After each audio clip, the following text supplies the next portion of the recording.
Olhando para a tradição cristã, e é óbvio, vocês sabem que tudo que eu ensino aqui não se baseia em minhas opiniões ou achismos, mas eu sempre procuro ensinar com base naqueles que vieram antes. Nós temos séculos e milênios de irmãos, de grandes teólogos na tradição cristã que vieram antes e eram muito melhores do que nós. E quando eu olho para a tradição da igreja, eu vejo que o sexo ele tem 3 características que devem ser preservadas no casamento cristão. Em primeiro lugar, na tradição cristã eu aprendo que o sexo cristão, matrimonial, ele tem unitividade. O sexo ele é uma ferramenta unitiva. Deus criou o sexo como uma bênção para que o casal se torne uma só carne, e isso não acontece somente na noite de núpcias, mas isso acontece constantemente e continuamente ao longo da biografia matrimonial de vocês. Sempre que vocês transam e fazem sexo da forma verdadeira, como Deus planejou para ser, e aqui eu daqui a pouco vou falar sobre isso, mas é diferente do sexo que a gente aprende no mundo, né? As pessoas praticam hoje uma espécie de acasalamento egoísta, parecem animais, objetificando o cônjuge.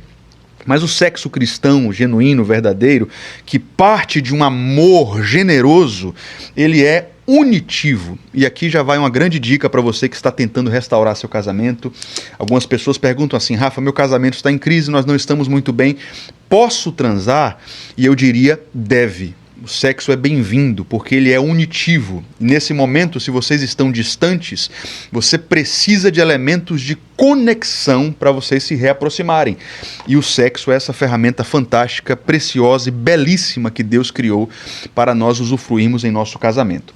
Em segundo lugar, o sexo também é fecundo, ele é procriativo, isso é óbvio, né?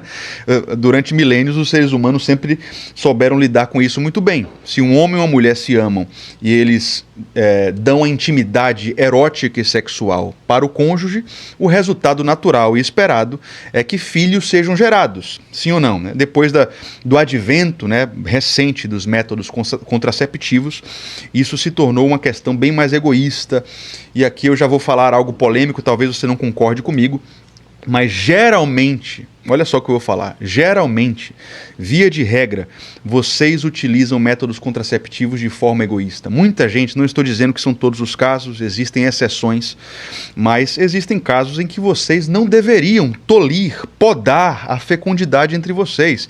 Conheço casais que estão há 15, 10 anos casados, já têm uma vida estabilizada, poderiam estar gerando crianças para a glória de Deus, filhos que seriam discipulados num ambiente cristão, e por algum motivo egoísta vocês não estão fazendo isso. Então, por favor, o sexo é fecundo, tudo que Deus faz e é bom se multiplica, gera vida, e a gente deve pensar nisso porque muitos dos motivos que nós temos hoje para não termos filhos são motivos autocêntricos, autorreferentes e que não glorificam ao Senhor. Você pode concordar, você pode discordar, mas é assim que eu vejo e é assim que a tradição cristã enxerga em sua maioria também.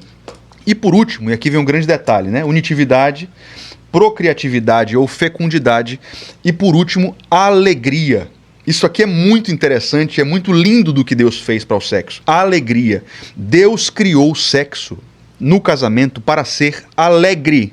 Para ser alegre. Tem Deuteronômio capítulo 24, no verso 5, quando Deus deu uma orientação para Moisés. Moisés, quando recém-casado começar a vida matrimonial, não deixa ele ir para a guerra. Não deixa o cara trabalhar por 1 ano. Para quê? Para que ele fique em casa, e o texto diz explicitamente, alegrando a mulher com quem ele casou. Olha só que maravilhoso isso. Quer dizer, Deus criou o sexo para ser um ambiente de festa, de alegria, de satisfação. Isso é bíblico, isso é belo, isso é bom.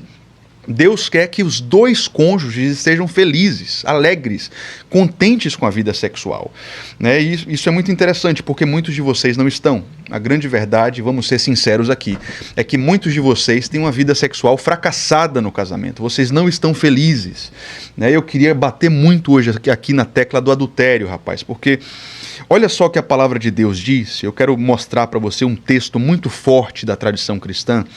Eu quero que você grave esse versículo hoje, que o escritor da carta aos Hebreus deixou para nós. E lá está escrito o seguinte, olha só: honrado entre todos seja o matrimônio, e o leito sem máculas seja conservado puríssimo. Olha só que forte isso aqui, pessoal. Honrado entre todos seja o matrimônio, ou seja, o escritor da carta, que foi inspirada por Deus, está dizendo que o casamento deve ser honrado por todos. A sociedade deveria honrar o matrimônio. O matrimônio é sagrado, o matrimônio é bom, o matrimônio deve ser bem visto.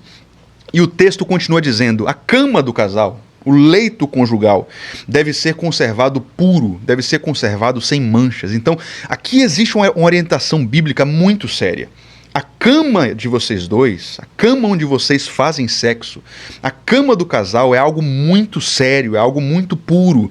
Vocês deveriam honrar esse lugar, cuidar desse lugar, porque não é lugar de impureza, pelo contrário, é lugar de pureza, né? E eu quero falar muito sobre isso aqui. Hebreus 13, verso 4. Para Deus, o sexo do casamento é algo que deve ser conservado, zelado, cuidado. E hoje nós estamos vendo uma vilipendiação do sexo. Todo mundo, 80%, 90% dos casais, inclusive cristãos, acessam pornografia. Isso é manchar a cama de vocês. Pornografia, infidelidade, banalização do adultério. Nós temos que repudiar isso. Adultério é asqueroso, adultério é imundo, né? E eu sou sempre atacado por isso, porque eu sou uma pessoa que todos os dias está no Instagram lutando pela restauração de casamentos, lutando pelo perdão.